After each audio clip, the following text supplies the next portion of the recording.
help us understand this. Please settle us. That were we these pacifist naval empires who basically never invaded, or we basically extended our dominance on regions? Just help us settle this question. That it's not for me to settle. I mean, I don't claim one way or other expertise on contentious issues. What I would like to suggest though is that, and this is very clear from the Chola, this one, that the Chola conquest of SriVijaya did not end SriVijaya reign. It was about resolution of a problem. It was resolved on favorable terms for the Cholas then. But SriVijaya's did not end. In fact, their relationships continued.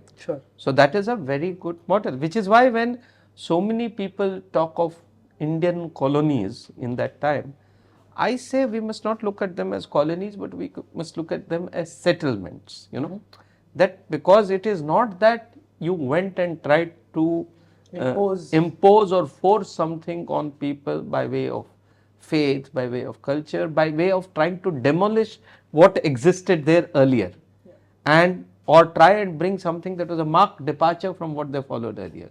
So it was a good way of assimilation, a good way of local modification. So you will see Ramayana, in all these countries, but each has different shades of Ramayana. Yes. But how does that happen without, some sense of an imperialist idea? No, it is. Is this through trade and intermarriage, and how? What do we know? All the three. How much I'm doing a bit of surmise based on modern strategic thought. One could be right or wrong about that. It's a combination of all. Relationships through marriage, trade of course, and trading guilds and trade. But it's also about, and this is the fundamental difference, it is about the state investing in trade.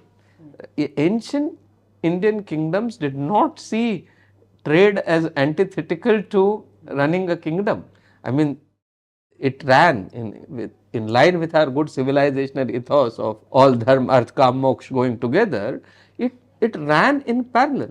So a king actively aided his trading, and that enhanced his influence. So if there were trade disputes that needed to be settled and some force to be shown, it was shown here. If there was some, please remember that when we say, what does trade need? Above all, it needs safety for the trade. So we can't say there were no challenges to safety in ancient times. उस वक्त भी pirates हुए होंगे, उस वक्त भी sea पे criminal activities होते होंगे.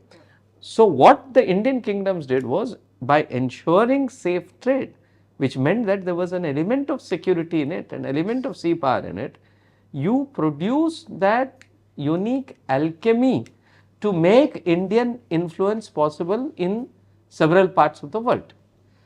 Was this imperial? I don't know, because that word imperial has several connotations. But certainly I would think that the Indian kings of that time had imaginations that stretched. I mean, after all, when Rajendra Chola says that I am Gangai Konda Cholapuram and he brings the Ganges down, his sense of geography is moved already to the Ganges.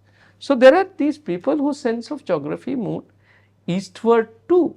So I would argue that these were people with a great sense of history, geography, civilization. Did they have a sense of destiny? Probably yes, and I think we should feel proud about it. Whether that would be imperialism as seen in modern day, probably not. Islamic or British? Whatever, whichever, European, other, imperialism as understood today or colonialism as understood today, which destroys the basic, fabric of that place. I don't think that ever happened.